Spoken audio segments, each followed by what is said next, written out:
So, a typical day for God Said Go. Normally, we get up very early in the morning because on our clinic days, we actually travel to a location. We set up the clinic, and then we all come home that night. Um, the closest place that we go to is three villages near San Vicente Pacaya. We go to El Patrocinio, we go to Los Rios, and then we also go to El Rodeo. So typically, we have a group that they live up around the San Lucas area, which is where our pharmacy is. It's where our nurses, our U.S. nurses live, as well as Jeff McLaren, the founder of God Said Go. And they pack up very early in the morning. Usually, they're out. They leave San Lucas between 6 and 6:30 in the morning.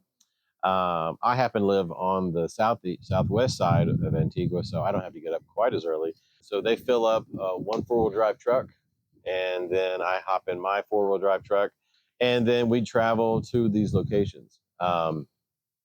Sometimes we don't need four-wheel drive, but many times the locations we go to, we have to have four-wheel drive. So we'll travel to these locations. We'll actually take all the equipment out of the truck, and we'll set up the clinic. The pharmacy is in the back, and then in front of them we'll have a couple of tables where the nurses will set up their equipment, and then we'll start receiving people into the clinic.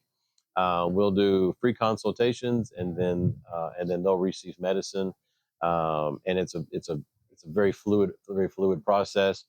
We will normally see anywhere from, I don't know, 20 to 20 people is a normal day, but I've actually had one day where we had 136 people show up, and that was a long day. But it's amazing to watch the kids and the moms and sometimes the men.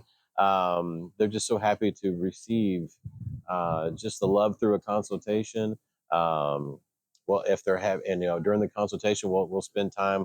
If they're having some issues, we'll actually pray over them right there at the table, and then they receive their medicine, and they go home. And it's not about the medicine, and it's really not about the consultation. It's about being the hands and feet of Christ.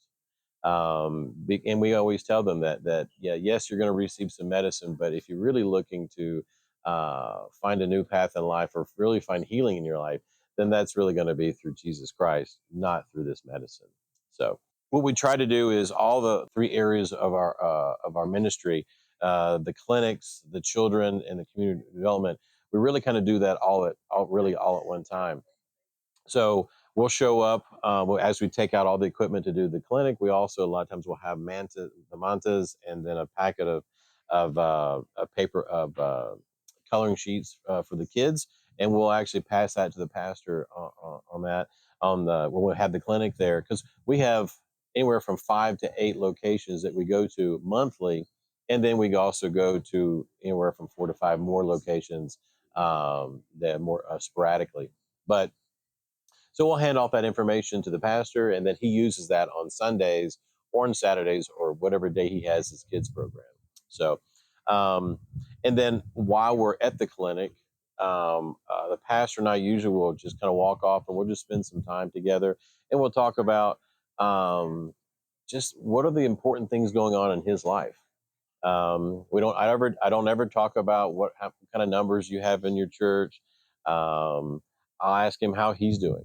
I'll ask him how his family is doing in his marriage, and then ask him about is he having an opportunity to start developing leaders within his church, so that he's not getting completely burned out ministering here in Guatemala.